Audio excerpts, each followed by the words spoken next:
webinar with some housekeeping issues. First of all, and most importantly, please mute yourself. And then please select either English or French from the interpretation function at the bottom of your screen, as you see depicted now. And then towards the end, we will have an open discussion session.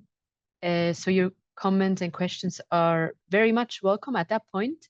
And if you'd like to ask a question, please use the raise hand function or ask the question by writing it down in the chat box. It would be great if you could introduce yourself to the participants before asking or writing the question. We would also like to inform or to alert you that we'd like to upload the recording of this webinar. So please allow us to record this session. Also, and finally, before the session closes, we will take screenshots. But if you do not wish to show yourself, please feel free to don't put the video on. Thank you very much. Now to the introduction. The ACCP is working on knowledge and good practices sharing among its members and partners, and has thus launched the Africa Waste webinar series this and next month, so in May and June. This webinar series aims to share knowledge and experiences tackling common challenges in solid waste management on the continent, so that the member countries and cities can interactively draw from solutions for more sustainable solid waste management, and so shift towards an urban circular economy.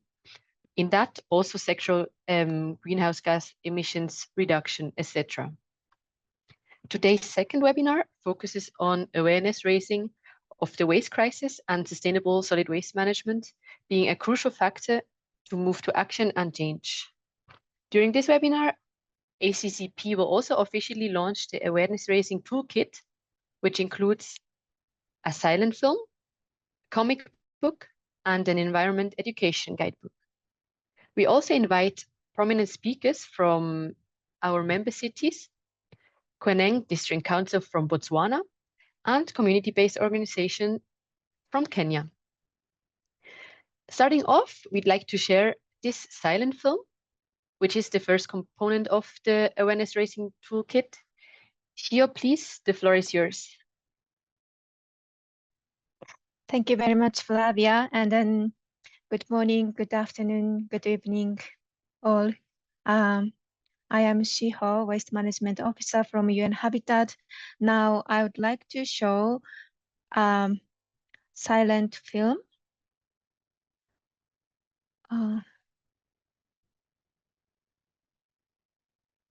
Can you see my screen now?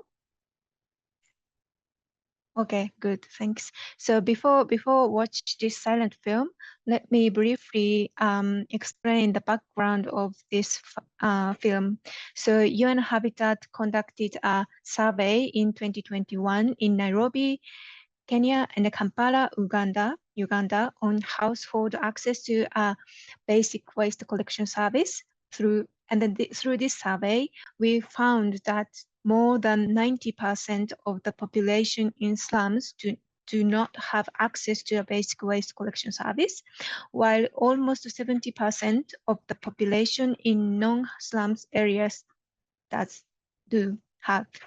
So this indicates that the population from pollution from uncollected waste largely occur in the most impoverished urban areas, where governments and formal service providers are struggling to offer a basic waste collection service.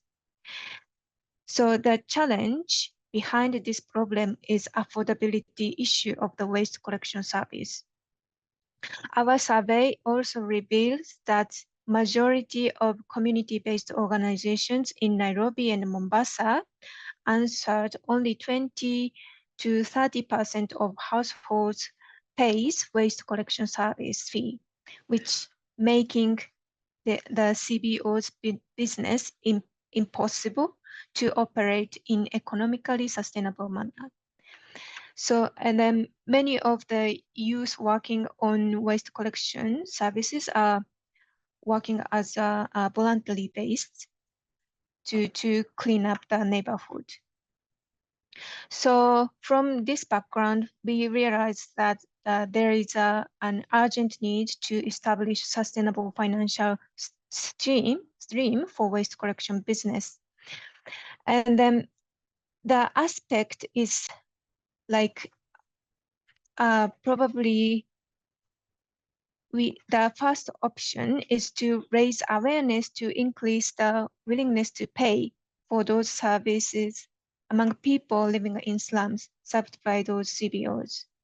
And also other aspect is related to extended producer responsibility, EPR, which is an environmental policy approach in which a producer's responsibility for a product is extended to the post-consumer stage of a product life cycle. So awareness among those producer communities on the difficulty to clean their products in low-income communities or like slums areas should be raised towards the establishment of direct payments from relevant organizations.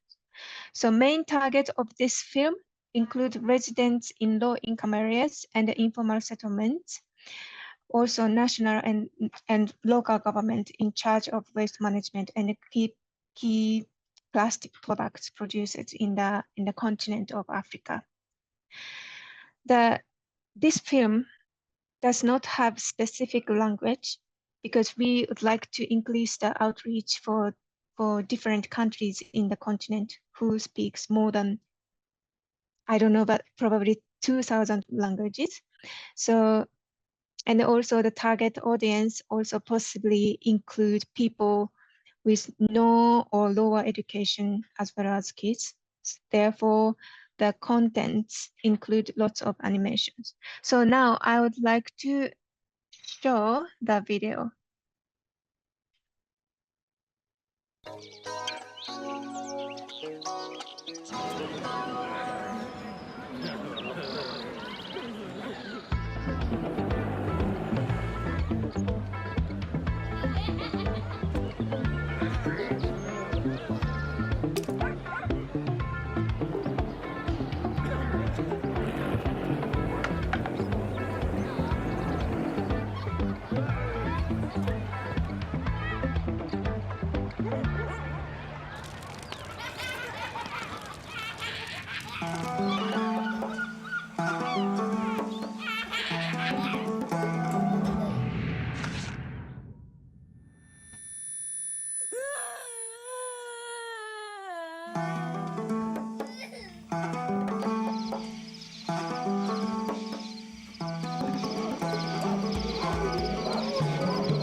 Since 2026, there have been various forms of coalition. We have now identified this style of relic. How do we make it work properly?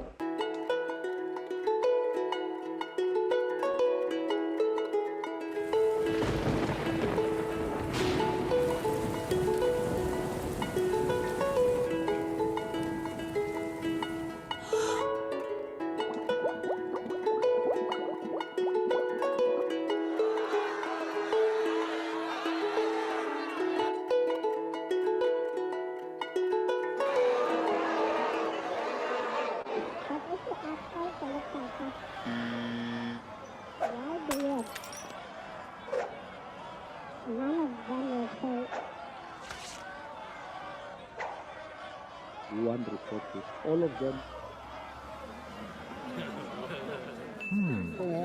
We want to serve the people. We think we can do better.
Thank you very much. I hope all of you enjoyed this silent film.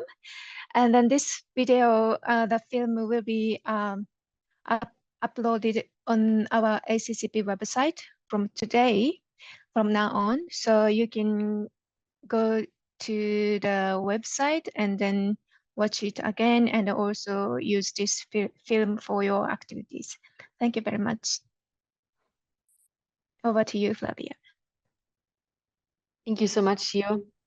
And also congrats to everyone who was involved by making this silent film.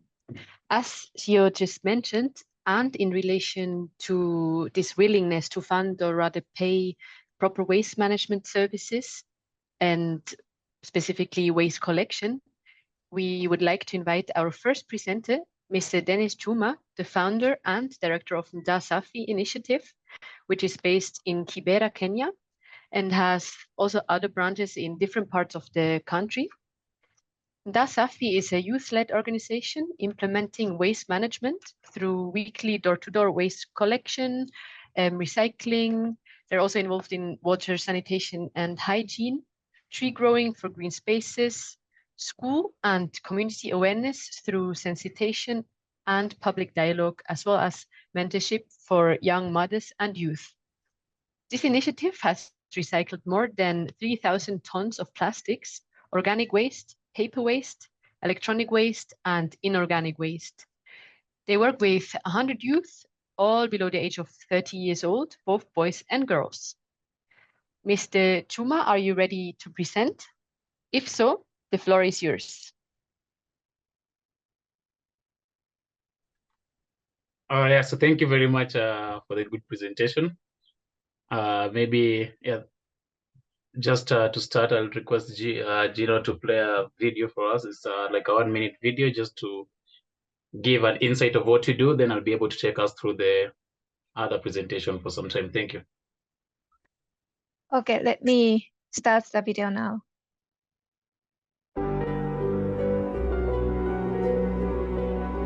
If you think the price of winning is too high, wait till you get the bill from regret.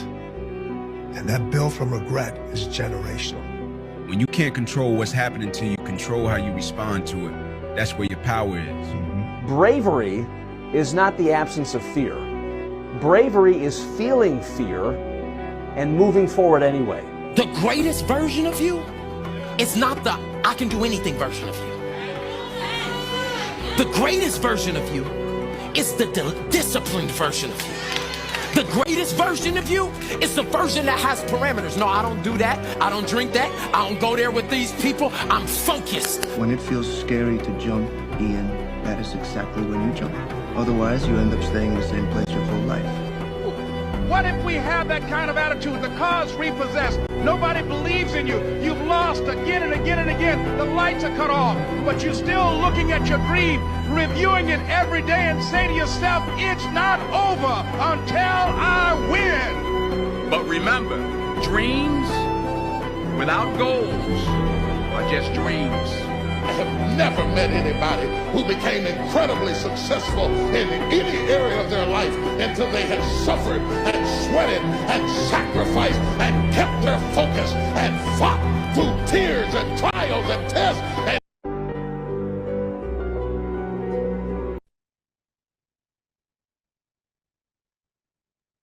Okay, video finished. Yes. Yeah, the video is finished. Thank you so much, Gino and Flavia. So maybe I'll just go directly to the presentation.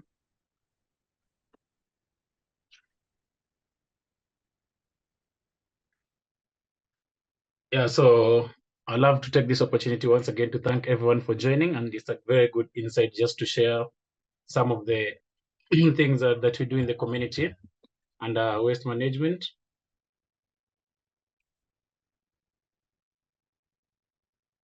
So basically, Safi was founded in 2018 with a group of young men who grew up in that community. And the idea was on waste management, because growing up in such setup, you understand that the population with some poor policies, it's very difficult for us to get opportunities or now to find a long-term solution for this work. And since we've seen a lot of community-based organizations trying to work on it, we try to come together so that we can come up with a structure that can benefit all the people that are under waste sector. So, I mean, the first thing is to understand what is the importance of waste management. And if you can see from my screen, the first thing we realize is that we need to understand what is the environmental impact. Then we also need to check on the health implications and the economic benefits. I mean, some of these things are so common in the community, but sometimes it's very difficult to break them down when you come up with the big terminologies and everyone is like, what are we talking about? But I mean, the idea for us is just to bring it to their level and try to share with the community to understand that at the end of the day, this is the place that we are living in. This is the place that we grew up in. And if you do not take these simple merits of making sure that you can change the narrative of this community, then no one is going to do it for you. So basically, that is what we identified. So the economic benefits, the first thing was the garbage collection services, because we have a lot of households in Kibra, and in the community which we are working with, we have more than 3,000 households. That is just one village in a place known as Gatwekera. So if you do the garbage collection services, then that means that you're in a position to bring all the community members together. And also they prefer it that way because some people tend to dump their waste in the rivers simply because they do not have an alternative of people giving them an option. You also understand that Kibera do not have official dump sites. So that's also some of the challenges. So one is to do the garbage collection, from picking it from their doors and dropping it to the best place, because we understand what is the next thing that we can do with this waste. So once you do that, right now we work with more than 800 households. So we have to collect every Sunday in the morning, and we picked on a Sunday because now everybody is at home on that day, and it's also easier for people to accumulate everything that they've been putting in this waste bag over the week. And you also tend to charge them some fee, which is just maintenance fee, and it's also affordable for them, like maybe something like 30 shillings. That is something that at least everyone in the community can afford for a week for the waste. Some tend to prefer paying it monthly. So the essence of the waste also is selling the plastic waste.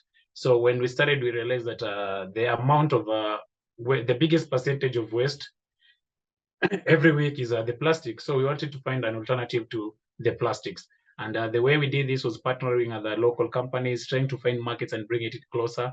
Also share the idea with other community-based organizations to understand that if you saw these plastics, depending with their types, maybe the PETs, we have the hard plastic, then the price tend to be different, and like selling it to a broker in a local setup. So I mean, that was the idea. Then we also have the composing. So the composing, that is the basically normal kitchen waste and all the organic waste, because we tend to have a lot of this with the local vegetable vendors. We have a lot of people using all these vegetables every day. So they tend to mix everything in this one bag. So that way it's very difficult for you to sort out everything. And that's why we try to give them different waste bags so that all the organic waste can go to one bag. The rest of it goes to the other bags. So that way it's easier for you when you're sorting to identify which type of waste is going where and what is the usage of that waste. So you can just see a sample of the images. That's a river and it's been polluted. And we come up with monthly cleanups, at least twice a month, just to ensure that we do the sensitization, clean it up, and give a setup for the community to understand that this river is important to us and I need to make it clean by just dumping our waste, because all of this waste comes from the households and end up in the rivers. So these are type of the waste, the household waste, like organic, textile waste, that is the clothes and everything. We have food waste, we have plastic, electronic waste. And just to break it down for them, we try to give them the simple hierarchy of the waste management platform. So that is reducing the waste. This involves the reduction of waste at source. So if you cannot prevent the waste from the source, which is the households, then it's very difficult to reduce it once it gets into the rivers by doing the cleanups, when people dump into the drainage systems, when people start forming up informal dump sites. So it's very important to start it at the source, which is the households. Then you also tend to reuse the waste, finding purposes for what can be reused. And recycling process, we understand the different formalities of recycling different types of waste. Then we have a recovery, that is energy from waste like plastic for fuel. We're also having a project from this month, which will be using organic waste to produce biogas for the community members, which is also a good thing for them. So it's ideas that they keep on learning and they find the value of using the waste in the good way. Then disposal, it's important to explore safe and efficient waste disposal methods for them just to understand how do we dispose our waste. If you're not, if they're not giving it to us, then where is the best position for them to dispose the waste? And I mean the proper waste segregation, that is the importance of separating waste. Separating waste allows us to recycle more items, preventing their disposal in landfill. By reducing landfill disposal, we reduce our environment impact. Because at some point in Kibra, we've had like people forming informal dump sites, and an outbreak of cholera came out because you understand the population is so high and people are stiff there. There are very small free spaces in the community. So the idea is to come up with a different color-coded bins or sacks. Right now we use the sacks or maybe the recycling bags, because that way it's easier to give like 2 or 3. So it becomes a challenge when you start doing this project, because most people still struggle to sort out their waste nicely. So what I tend to do, just give them like 2 pieces of bags, just tell them one goes for organic waste and the rest of it you can put anything that is not organic. So it's easier for us to sort it when you're doing our sortings on Sunday. Then the recycling process is very simple. Then that means that you collect and sort the waste. Then the partners of that you have from different markets like Takataka Solution, we have Vince Plastic Limited, we have Mr. Green Africa, all of those waste center that are working on different types of materials. You take it to them after sorting it nicely, and you have a certain amount of waste that you've collected. So the processing and manufacturing happens at the main companies, because they have the big machines to do everything. Then our main point of sustainability was selling this back, the products back to the community. So if you give like a ton or 2 tons of plastic to a company like Vince, we have an agreement with them that they give us products worth the same amount that was to be given to us. Maybe if you get products worth 200,000 Kenya shillings, then you can make a profit of at least 350 to 400,000 Kenya shillings, because you buy it at a manufacturer price. So that means that's sustainable, because you can get opportunities for the youth that you're working with, and you can also support some of other projects that you have in your organization. So I mean, that is some of the ideas we've been sharing with other community-based organizations in Kibra, so that they see also in the sustainability model of the work that you're doing, because we cannot keep on like relying on donations and grants all the time. If they don't come, then that means our work is stuck. Then that is the flow for recycling process, collection, how it's clean. Now this is more of manufacturer job. So they collect it, they clean it, they sort it, site reduction. It goes all the way down to different types of molds that they want, like injection and all that. So that's just a simple breakdown to show you how it works in the manufacturers. And it's just to break it down to the roles of individuals in the community by working with local authorities, community leaders, youth leaders, other community-based organizations, external and internal partners. So it's just easier for us to say you need to have your personal responsibility, community initiatives, leading by example, by educating families and friends. We work with the schools as well, just to make it easier. And we do not omit the fact that we have to teach the kids at the younger age, because they also grow seeing our habits. And the only way we can have a transformation is by engaging them to understand. So these are some of the roles of the organization, the community-based organization, partnering with local waste management services, either to increase the capacity, scale up the activities. And I mean, this is the biggest challenge that we have, because most of these youths have the vision and they do a lot of work, but we do not get the support in terms of partnering, because not everyone who is doing this work has the knowledge on how the waste sector is working. So it's upon the organizations to work together, not only in monetary addition, maybe value, but also in the aspect of skill. Just simple things like reporting. How do we do our reports? How do we come up with the records for what we've been doing? Because a lot of these users are doing massive job, but they cannot record what they're doing. So I mean, these are some of the important things that we really need to check into, and also see how we can expand or upscale the work that is done in the community. So interactive sessions happen frequently, like maybe every week, because tomorrow we'll be having another public participation, just to ask the community members what they think about the project, what we need to improve on, what they feel might be beneficial to them. So it also brings all the community to understand that this is what we're doing and that's how important it is to us. So those are our handles, you can check it out later. And I mean, this is just a conclusion of the recap, just to say that there's a lot of sustainability and opportunities in waste sector, but we still have a lot of work to do in terms of sensitization and awareness creation, targeting different categories, because also some people take advantage to come into the waste sector because they know there's a lot of maybe money into that sector, and this one does not benefit the initial primary actor who does like the collection, and they depend on this thing on their daily lifestyle to ensure that they can feed their families, they can change the narrative of the community without them realizing they're local heroes in making sure that the environment is getting much better and much cleaner. So I think basically that's what we do, and those are some of the ideas that we tend to like pass in different places within the country, and also as we meet with different people. Yeah, so I'm really honored to be here sharing these ideas, and I'm so grateful, looking forward to partnerships, and yeah, thank you very much. Thank you so much for this very insightful presentation and also the video. I think especially the your first-hand experience to introduce long-lasting, sustainable waste management structures is very commendable. Also, the insight of the entire ecosystem of the community, especially with the actors along the entire waste management value chain, and also amazing with the feedback approach your initiative takes. Thank you so much again.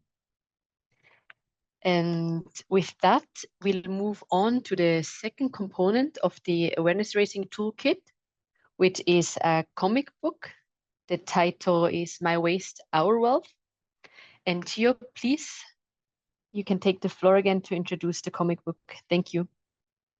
Thank you, Flavia. Now I share my screen again. Can you see?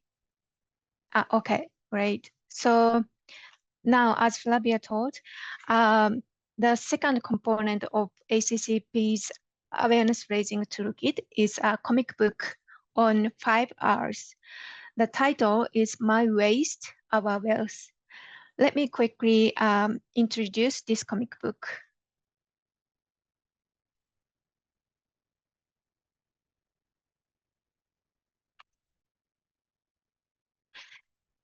So here is a quick review of the comic book. So the title of the book is My Waste, Our Wealth. Then the target of this comic book is children and adults. I mean all the people who are the waste generator. And then the purpose of this book is to show the people how to contribute with our daily actions to sustainable solid waste management and a circular economy through the 5 R's. And also it tells us what is the concept of 5 R's and relevant activities of each R, like reduce, reuse, recycle. Yes, and this book can be used in the activities on proper waste management at home, schools, or in religious centers like churches, and also community activities. And here is some shot of the comic book. This one is showing, as you see, a girl is guiding us how to reuse one of 5 R's with some of the specific actions. And then here, kids are learning together about other R's, like reduce, recycling, and the importance of the separation as well. So the presentation itself is that, but here is the actual comic book, and then I quickly show, but I would like all of you to go through by yourself one by one. So I just show overview of each page is here. And then this I'm showing now English version, but we also have a French version and Arabic version, and all of 3 languages. This will be on our website as well. And then we are also adding Swahili, Somali, and Amharic language. So if you want to have your language version, please let us know. We can prepare for other languages as well. Then it will be on our website. This is very quick overview, but I finished. Yeah. Thank you very much, Hio, for this overview. And also staying on in a similar department, let's move to the second component of, let's move to the next speaker actually. We'd like to introduce guidebook on environmental education, which is the last component of this toolkit. We invite Mr. Yu Kagase, a waste management expert from JICA, Japan International Cooperation Agency.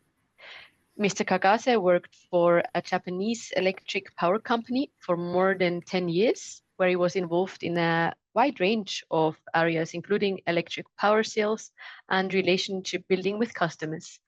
In 2021, he participated in the JICA volunteer program and worked for 2 years in the environmental department in Kiambu County, Kenya. There, he gained extensive experience in the field of solid waste management, which he now uses to manage solid waste projects at JICA headquarters. Mr. Kagase, please, you have the floor.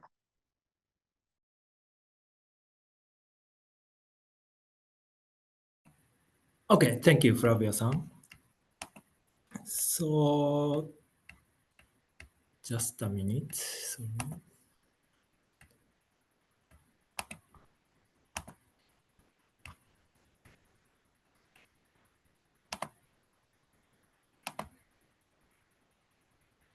Okay, can you see my presentation? Yes, thank you. Okay. So good evening from Tokyo. Thank you, Flavia-san, for introduction. My name is Yu Kagase from JICA Global Environment Department. So today, let me introduce the guidebook for environmental education on solid waste management in Africa.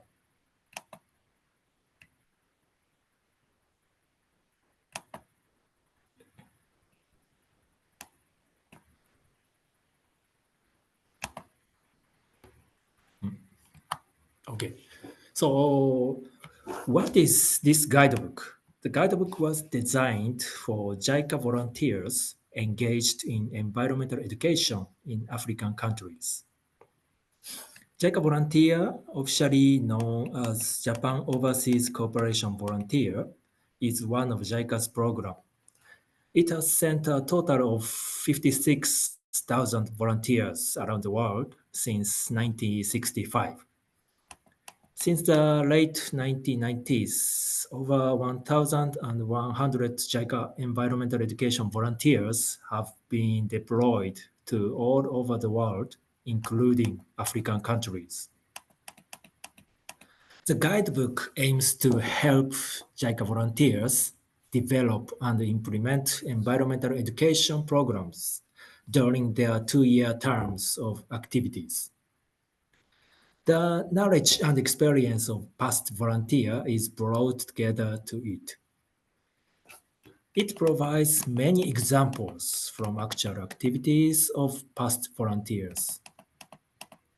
It contains full of essential information for JICA volunteers to conduct environmental education activities in foreign countries. And it should also be useful for anyone who is involved in activities of environmental education and awareness raising. So this guidebook is structured for practitioners to read along and compare to their own situation, describing an education or awareness program step by step, from preparation to implementation and monitoring. It is also structured to help the reader understand the PDCA, Plan, Do, Check, Act cycle as a framework for project management. This structure is useful for both JICA volunteers and practitioners engaged in environmental education and awareness raising. In Chapter 1, the guidebook starts with basic information. What environmental education is, environmental problem in Africa, and how to gather basic information on the country. Many of JICA volunteers have not specialized in the environment issues and have no experience working in foreign countries, so those information is very useful for them. Chapter 2 describes the detailed procedures to start environmental education activities. It provides some framework for problem analysis and stakeholder analysis. Those frameworks are used to analyze current problems and consider solutions. Chapter 3 presents the actual procedure for creating an environmental education program, as well as points to bear in mind. It begins with how to plan and implement environmental education activities based on the PDCA cycle, followed by tips on activities such as the importance of setting goals that match the actual solid waste management situation and the developmental stage of the target groups, and the 7 elements that should be included in environmental education programs. At the end of the chapter, the procedure for creating environmental education programs are reviewed with examples of actual programs created by past JICA volunteers.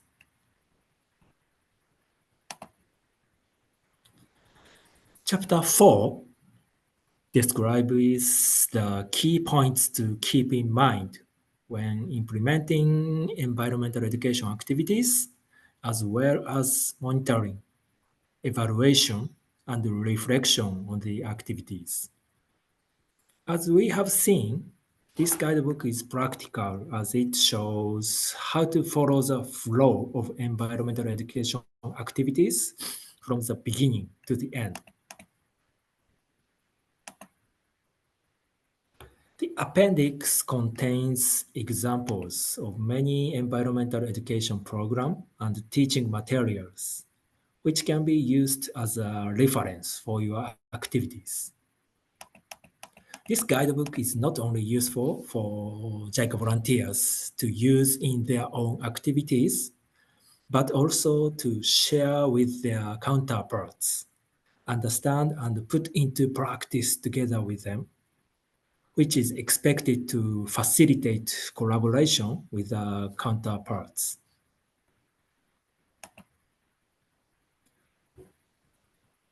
Okay, so thank you for your kind attention. So after me, Ms. Sugiyama, an active JICA volunteer, is giving a presentation introducing her activities in Botswana. Okay.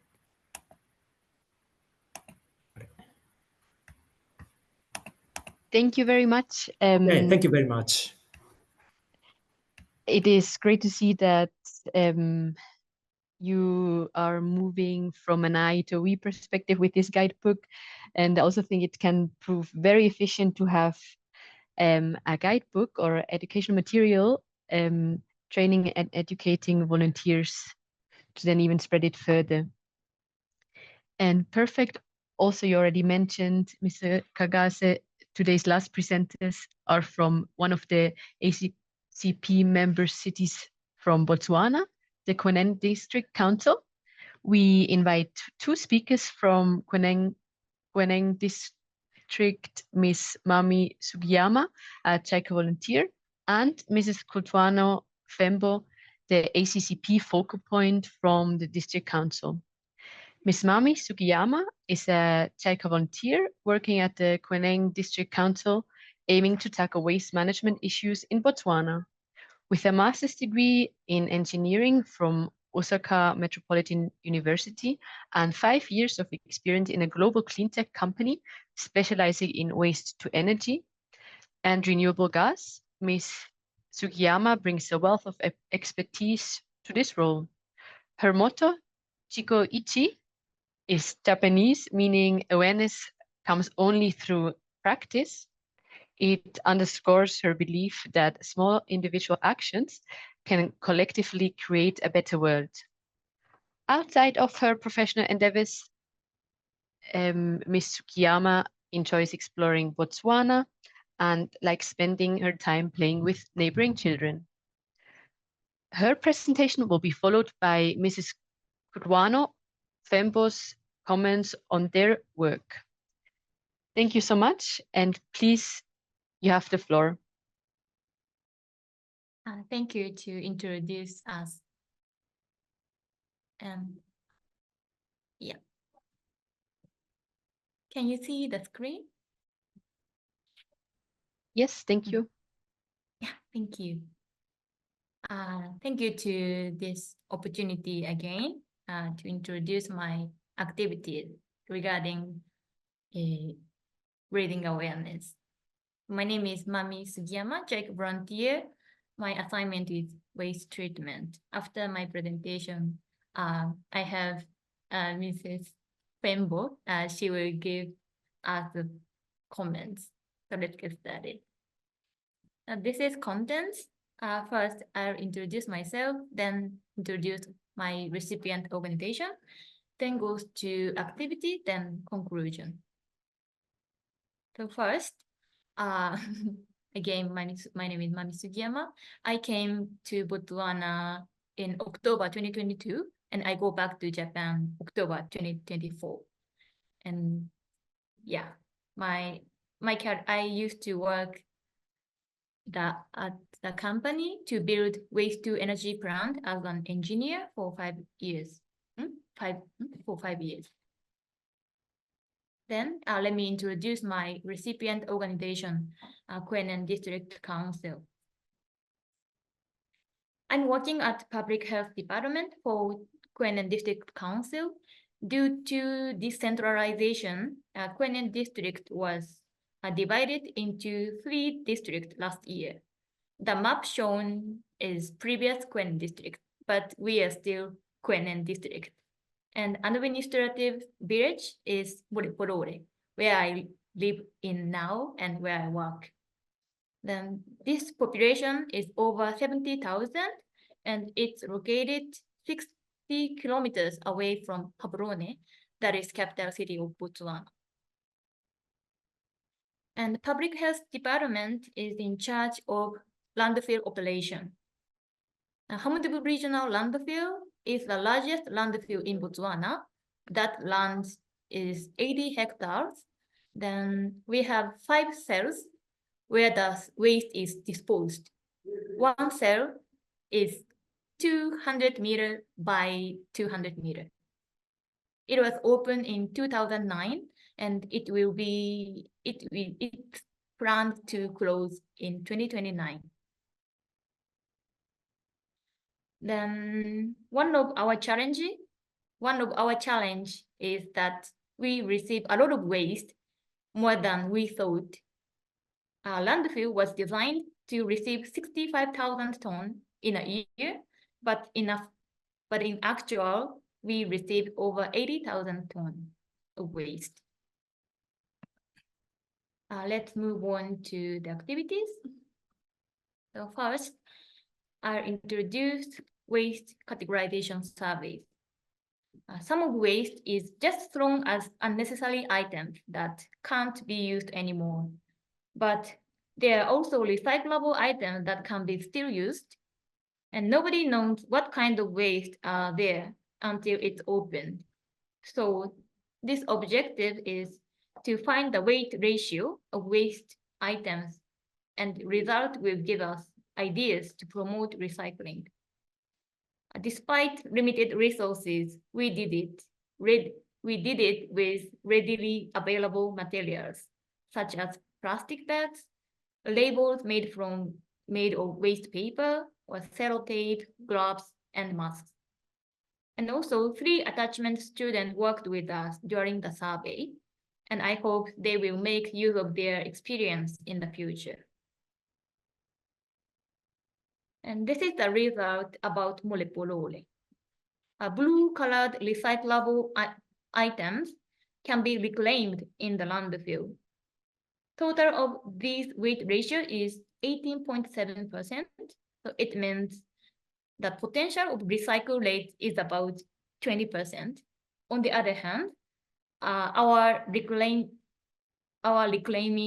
rate in the landfill is about just 1%. So as the pie chart shown, a cardboard, metal, PET bottle, and white paper can be recycled more if segregated at source. So through this activity, some participants were surprised at what items are included in general waste.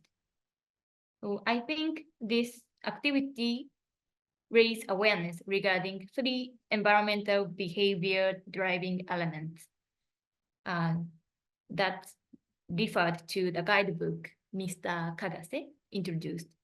1, sense of crisis. We can't go on like this. And 2nd, responsibility. I'm responsible too. Then 3rd, effectiveness. I can make a difference. And then the 2nd activity is a paper segregation at source pilot project. As I mentioned in previous slide, general waste has 2% of white paper. And from our side, we print out a lot of paper at work, then just throw them away mixed with general waste. So we launched paper segregation at source pilot project that targets council officers. Duration is 3 months and location is council offices. Tools used A4 cardboard, bin, and clear plastic bags. Used A4 cardboard is used as a tray to contain waste paper in the office. Then clear plastic bags are used instead of black plastic bags so that nobody can mix with general waste. The goals of this project are to promote paper recycling, paper segregation, and paper recycling. This is our waste management system in need for this project. So public health asks mobilize people to segregate waste paper, and discharges, in this case, it's officers, put waste paper only into box tray, that photo shown. Then, when the tray gets full, the paper was thrown into recycle bin in the corridor, the photo shown like this. Then cleaners collect segregated waste paper from each bins, then store them to the cage. Then private company collect waste paper for recycling purposes on call basis. That is our management system. Then we are mobilizing people by distributing posters or posting on WhatsApp and giving a speech and remind them in morning assembly. And we are still coming up to some ideas to encourage people. And besides, we do have strange trash bin to encourage people to recycle waste paper with fun. Yes, I prepared 2 containers made of used 5-liter water bottle, then labeled container with any items, and have dischargers put paper into one of bins they like. And those bins are by the reception in our office block. And 1 week later, the item which got more paper is winner. So this photo shows Coke versus Fanta match. Someone enjoyed this competition and come over to throw away waste from the office. Yeah. Then this activity can raise awareness regarding 5 elements. Fun, that project on rubbish was interesting. And effectiveness. 3, feasibility, we can do that. And 4, cost benefit, is this good for me? Then 5, normative awareness. Yeah. The last activity is outreach program. In Botswana, standard for students like 9 or 10 years old in primary school learn waste management in textbook, like what is waste, or where our waste ends up, or what is 3 R's. But unfortunately, due to lack of transport, most of them don't get a chance to see the landfill by themselves. So I go teach standard 5 students about the landfill at school. It might be a good chance to reflect what they learned last year. And goals of this outreach program are to learn how much waste comes into the landfill and learn how to reduce waste disposed. And allow me to give you a detailed process.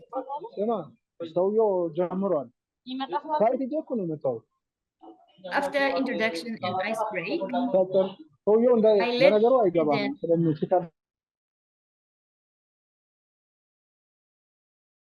Sorry to interrupt. Please mute yourselves, and Miss Sugiyama Mami, unmute yourself. Thank you so much. Okay, thank you. So let me give you a detailed process of how I conduct the class. After introduction and ice break, I let students guess how much waste goes to the landfill in a day. And this quiz aims to let them imagine what happens in the future if we continue to produce waste in the current way. Then I explain what items are reclaimed in the landfill for recycling purpose. Then let them make a group and try waste sorting game.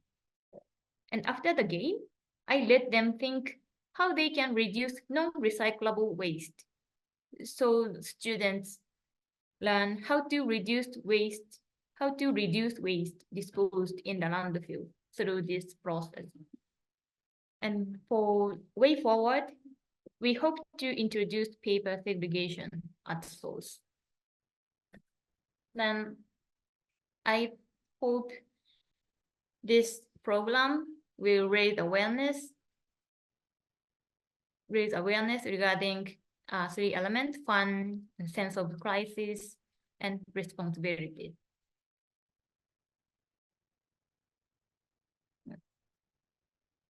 Yes. For conclusion, let me introduce my favorite proverbs. Chiko goitsu. Yeah, maybe. Yeah. It means awareness comes only through practice.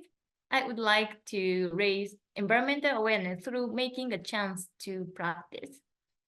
So that I hope, more individual actions can collectively create a better world. Yeah, this is the end of my presentation. Thank you so much. high five. Maybe it's time to. Thank you so much. Like the director of ceremony has already indicated, my name is Fembo. I work with we call her Katlego. I work with Katlego. Currently, I'm the deputy head of the department. But I would like to indicate that we've had the opportunity to have at least four volunteers since I've started working for Kwenen. We've had the likes of Ntabi, Bokatlego, Bomami, and we've been fortunate enough to have volunteers who are very passionate about issues of waste management. But without further ado, I would like to thank JICA for letting us have the volunteers who've been very, very helpful. I would like to indicate that these projects or programs that the volunteers have since incepted are showing some results. Like she has already mentioned rightfully that we have since started the paper recycling program, of which the way it started, like she mentioned, it was fun. It is now now fun, more funner or funnier, whichever way. Since now most of the officers are forthcoming. Like she has mentioned that she has also provided some waste boxes whereby all offices we will be using those for white paper recycling. As we speak, we've been able to pile some white paper material. We are waiting some arrangement with the identified company to come and collect such for further processing. In terms of outreach, school outreach, it's a very good start. The previous volunteers also had opportunity to venture into that.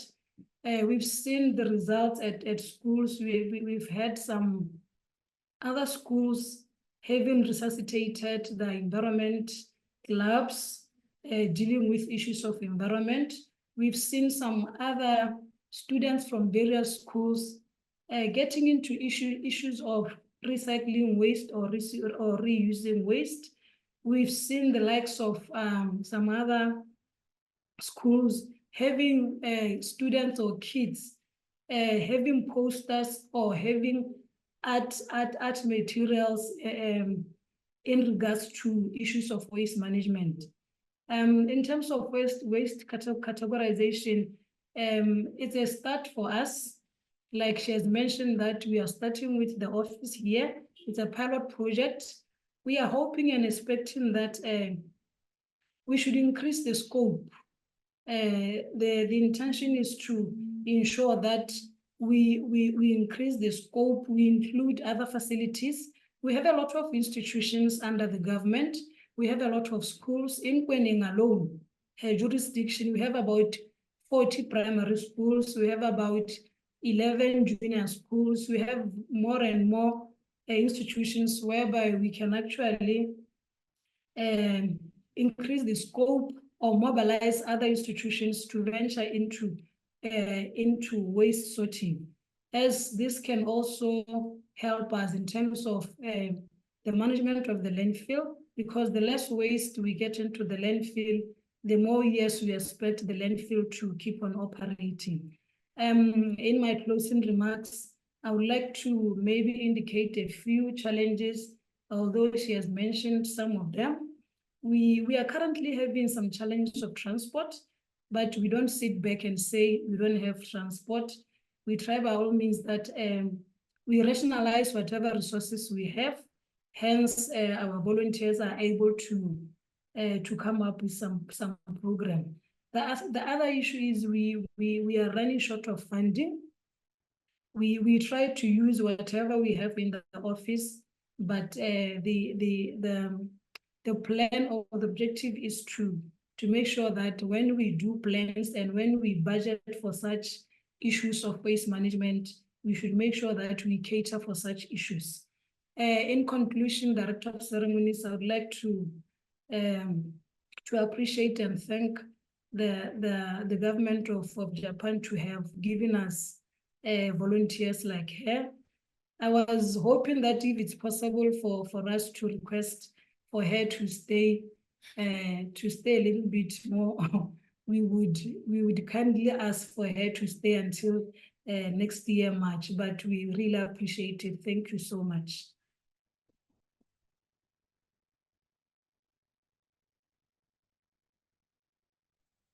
Oh, thank you so much to both of you. It's really fantastic to see both insights and also interesting and inspirational to see you started activities or projects in your own office, even in a playful way. So thanks a lot for that. Right now, we'd like to open the floor to all participants before we then move on to another quick 5-minute presentation of the ISWA education group. Right now, the open discussion for all questions and comments to learn further from our honorable speakers about the awareness raising toolkits. If you have any questions and or comments, please write them in the chat or raise your hand kindly. Thank you.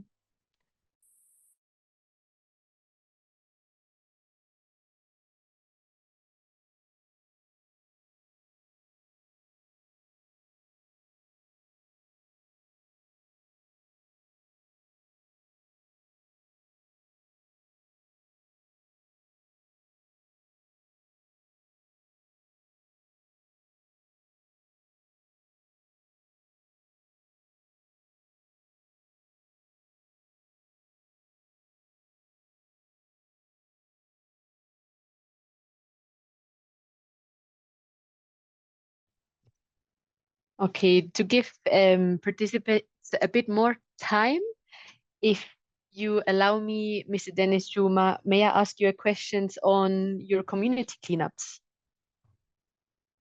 Basically, just inquiring. Sure. Thank you, Dennis. Basically, just inquiring how you structure them, schedule them, and organize them, and what it entails. Yeah, so thank you. So I mean, basically, we have our own organization calendar. So it guides on how many cleanups we need to do in the first half of the year. And ideally, in our area, we identified like different places because it's like we've got 13 villages in Kibera. So it's very easier for you to work with the local administrative and a project called Nyumba Kumi Initiative. So the Nyumba Kumi is basically in between 10 households. So we tend to like sort the houses in number of thousands and identify the most affected places in terms of improper dumping. And what we tend to do is that we go talk to the community members for them to understand how that what is the effect of improper dumping and everything. So we only do a cleanup once in that area and sign maybe an agreement with them that they'll be ensuring that they make the place clean.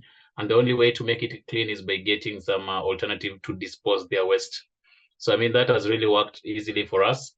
And we also tend to work together with other community-based organizations within Kibra that are working on our waste management sector. Because I mean, it's not just enough to do the cleanups, but it's also important to check on the sustainability model of the waste management by sorting and recycling. And that way also you find it's a good challenge to the community, because once the community understand that we can get some money from the waste, they also want to sell it to us. That means that there's been a very good transformation for the perspective and the mindset. So I mean, the positivity in the mindset is so important. If everybody now gets the value of the waste, they don't just throw it. They know that if Mtasafi come to pick it up, they're going to sell it somewhere. So we also have to sell it to Mtasafi initiative. And I mean, that's a very good thing because it's more of a circular economical profit to our community. Thank you. Thank you so much for these practical insights. And I also just see Miss Kate Mikali has a question. Please go ahead. Thank you very much for inviting us to this meeting. My name is Kate Mwikali. I am a founder member of Progress Welfare Association of Malindi in Kenya. And we also have a movement called Malindi Green and Blue.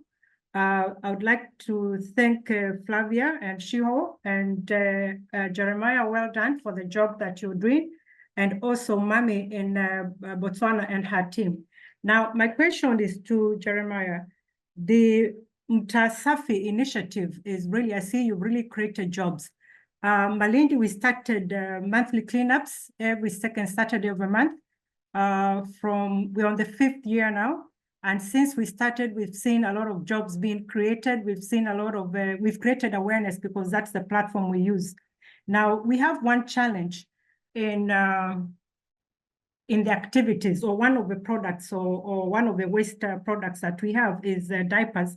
And we've been looking for ways of either recycling them, ways of making products out of them, and we've not been able to actually get or someone to transfer that knowledge on how, because that is the biggest menace we have in this particular town. So have you had those challenges also in Kibra? And how are you navigating that? Taking in mind now, we also have the extended producer responsibility. Thank you.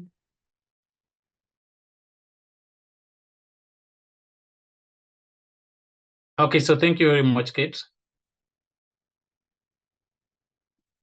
Yeah, I think maybe just to tackle on that, I mean, the idea of the waste management is we're trying to check on different things.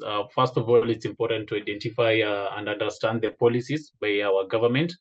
And the fact is we're still new in waste management as a country. And that's why sometimes we find it's very difficult for us to explore all the ideas in different places.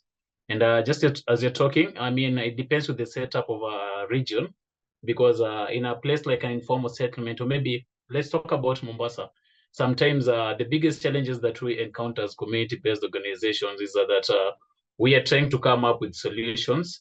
And we're also trying to break it down to the level of the community to understand what we're trying to do. So basically for us, we just came up with a structure to understand all the type of waste, what is recyclable currently in our country and what is not recyclable. So I mean, for the diapers, it's still a big challenge for the entire country. And we also experience a lot of questions from the community members, because now we do it in an open place and they come see how we sort out our waste. So what we identified is there's an organization called Flexi Biogas. It's based in Karen. So there's a friend called Dominic, and Dominic is really also doing massive job in terms of organic waste and production of biogas from organic waste and all other types of waste. So there's a type of waste that cannot still be recyclable in Kenya right now, like the diapers and maybe the sanitary towels. So what we realize that he's doing is that he's got an incinerator which burns at a degree of at least 800 degrees. So with the incinerator, then it's easier for them to put like the unrecyclable materials over there. Then they get some ash once it's burnt. And I mean, the ash is mixed with some cement just to make some blocks and concrete. So I mean, there's a lot of ideas behind this, but I mean, it's still a big challenge because we need to figure out the best alternatives in how to make it sustainable, and how do we come together to work to get these funds to ensure that this project are more sustainable. So the only way to do this is by working together so that we learn different the ideas and knowledge. Then we see how can we work together now to lobby for these resources for us to implement different things in our previous maybe regions. Thank you. Thank you, Jeremiah. I'll be in touch. Thank you. Thank you so much for answering this question. Also, covering the chat, there was a follow-up question for Dennis by Piotr from Asen Foundation. And he says, you mentioned money, and who is giving money for this, referring, I understand, to the community cleanups? Okay, I'll say as a community-based organization, it's very difficult for us sometimes, most of the times, to get these funds directly. So I mean, it's always the way we try to like expand our networks. First of all, with the money, when we started as Mtasafi initiative, we got like we took some loan as because we registered as a community-based organization. So by understanding the essence of what you're doing, first we took a loan, and that's how we went to the next step of identifying what you're doing in the community. And the model that I spoke about of recycling the plastic and getting the finished products, that really played a big role even during COVID for us getting our projects done by themselves. Because if I just give a simple breakdown, that is, we tend to like work with more realistic goals. So if I take like products worth 200,000 from the company, that means that I've given them like 2 tons of plastic, which is achievable within a month, because we do the collection from the households and we also buy them from the community. So that's how we used to do it. And apart from that, now you make profit like at 250,000 or 300,000. So it's easier for you to see, I'm working with the certain amount of maybe youth. Let's say in Kibra, we have like 25 youth. So this 25 youth, what amount of work do we have for them? How are they going to volunteer? Because we also work with some of the students who are still in high school. And the main essence of us working with the youth who are still in high school, maybe dropouts, the young mothers, is because you want to give them the hope of maybe going back to school. And actually, if you make the profit, now it's easier for you to see, is it viable for us to maybe reimburse them, because you're not in a position yet to pay them, but you can reimburse them, or maybe try to see how you can support some of them who are still in high school by paying some percentage of the money monthly that goes directly to their school fees. Then we also tend to like do proposals, we write grants. So there's a lot of opportunities and networks outside there. So I mean, it's just for us to get the skills on how to approach the donors. How do we write proposals? How do we approach these grants? What is there that is outside that we can approach and work out to find all the resources? So it's never like there's someone who's just waiting to like hand over the funds or something. But I mean, it's just a work of pulling all the networks and the ideas within the team, trying to see what's possible, trying to knock on the doors and just seeking for the support to come. So I mean, that's how we do it. And yeah, people just will see what you're doing. And if they feel like it's worth supporting, they'll always support what you're doing.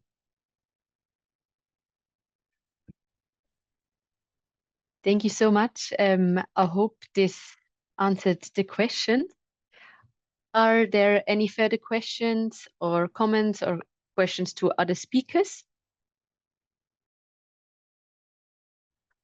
Maybe I would like to say something. May I? Yes, sorry, of course, you go ahead.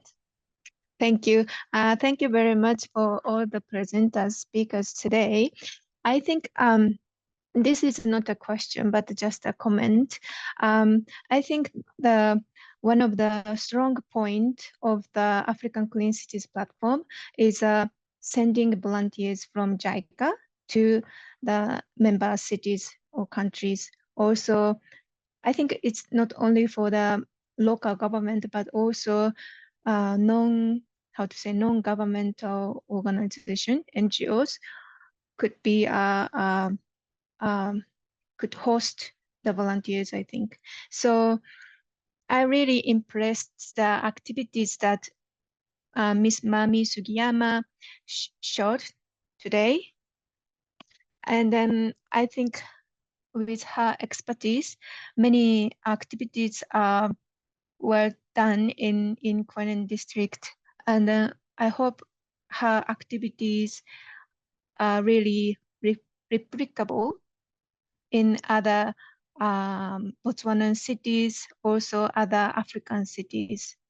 So I don't know, but if today we have many of the ACCP member countries and the cities focal points. So if you also want to have volunteers, I don't know the exact capacity, but if you want to have volunteers, maybe you can also reach out to the JICA country office, and also maybe please let us know. Yeah, that's it from my side.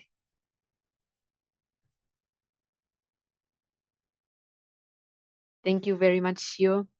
And also talking about other participants from the continent, there was also a voice from Angola, Maria, who commented that all the action shown in the preview video of the ACCP toolkit are being taken in Angola, and still awareness campaigns have to be made stronger and on a country level, so better results can be achieved regarding cities, cleaning, and marine debris reduction. I think this is also a really good insight. And now maybe the last question, something just came in from Peter Wangira, UN Habitat. He's asking whether Ms. Sugiyama could please share with us activities that she has engaged in and some of the opportunities and challenges she's faced. Ms. Sugiyama, please have the floor to take this question. Thank you.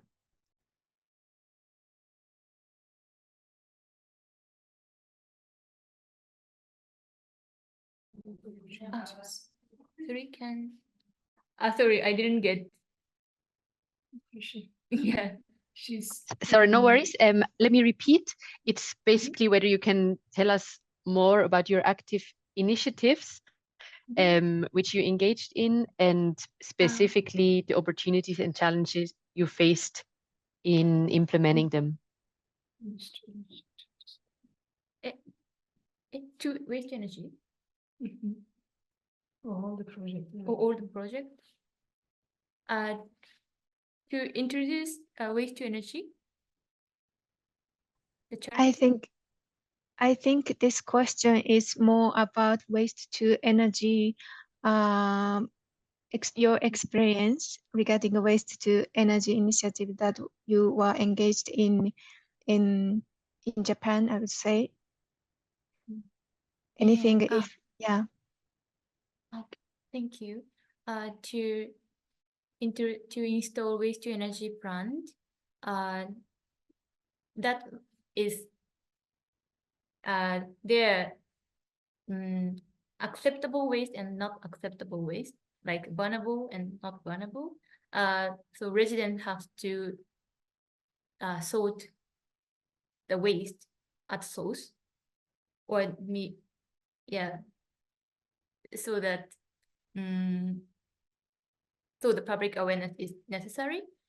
Also, it's also very important to install waste to energy plant, and also cost. How can I say? Initial cost and operational cost. Yes, like in Botswana, we have a lot of coal mining. So we can produce electricity by ourselves. In that case, the cost of electricity is very low. So it means the value of waste to energy plants is lower than other countries like Japan. Did this answer? Did I? Thank you, answer? Ms. Sugiyama. Yeah. I think it was a very insightful answer. And I also see my colleague nodding over there. So I think approved. Thanks a lot. And also by that one, we are running out of time for the open discussion and would like to move over to the next agenda item of the ISO. Sorry about that. We are now moving over to the ISO education group. The floor is yours, Mr. Kartik Kapoor. Mr. Kartik Kapoor will speak on their collected good practices. Thank you. Thank you, Flavia.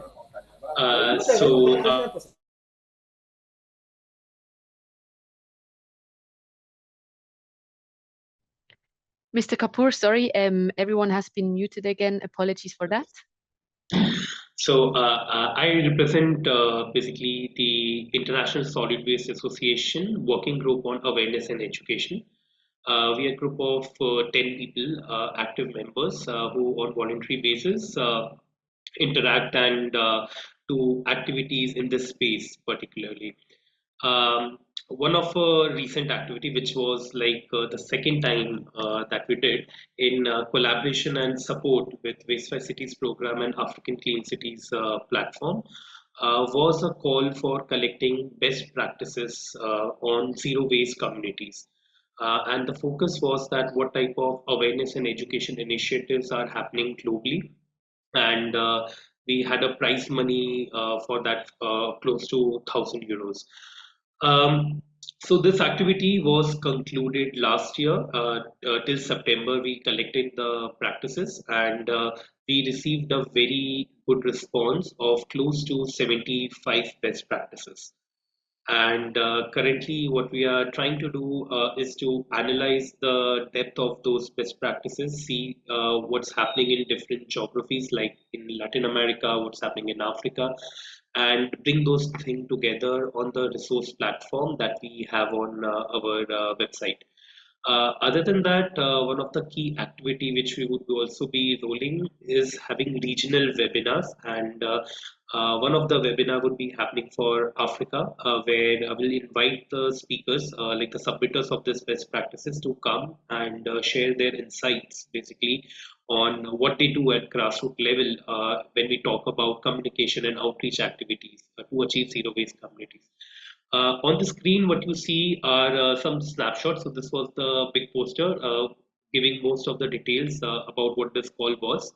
I already told that we collected 75 best practices, and now we are analyzing them and trying to make putting them on the resource platform. And I have picked three interesting practices that were awarded during this program. So the first one came from India, which focused on plastic-free market. And under this, they did a lot of outreach and communication activities with the shopkeepers to promote the alternatives to single-use plastics. And they also brought a big impact in that one closed boundary of a market where they were able to reduce the plastic significantly. The other one came from Sri Lanka, which was a very comprehensive approach at a city level. Again, it focused on plastic waste management, but also had a broader focus on organic waste, how the waste reduction can really take place. And the last one, the third one, which we awarded as a runners-up, was from Tanzania, which was on Better and Clean Future. And under this activity, the outreach campaign happened in schools. So they took school and primary and secondary school children as the medium of change, and the courses were run around them. They were sensitized on best ways of managing waste, and at the end they were able to prove a very big impact by reaching around 120 such school units. So this is some basics about the campaign, like the activity that we did at our working group. With this, I would say we are very happy to invite you to join ISWA and be part of our working group, and participate in more such activities that we plan in future. And Ms. Shio would be giving more details through the email on the next webinar that we organize in collaboration and support of UN Habitat on outreach and communication activities for achieving zero waste communities. So I'll be very happy to have you there too. And if you have any suggestions, you could always write on email to us, and we can try to accommodate that too in the webinar. Thank you so much. Thank you very much for this fantastic presentation. And it's also amazing to see the push towards or to this zero waste perspective. Also mentioning the UN resolution on promoting zero waste initiatives, and the last year launched United Nations Secretary General's Advisory Board on Zero Waste, where also your president is an advisory board member. So yeah, that's fantastic to see. As this was the last presentation, maybe if there are any pressing questions for Mr. Kapoor, please raise your hands or put it in the chat. Otherwise, we'd like to have a group photo, taking a screenshot of our Zoom screen. Kindly turn on your camera if you'd like to be seen, so we can take a screenshot.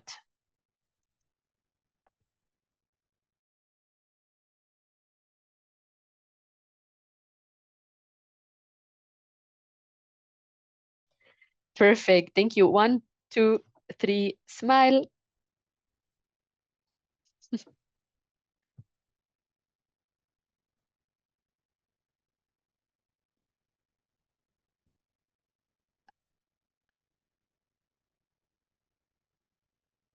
Keep smiling.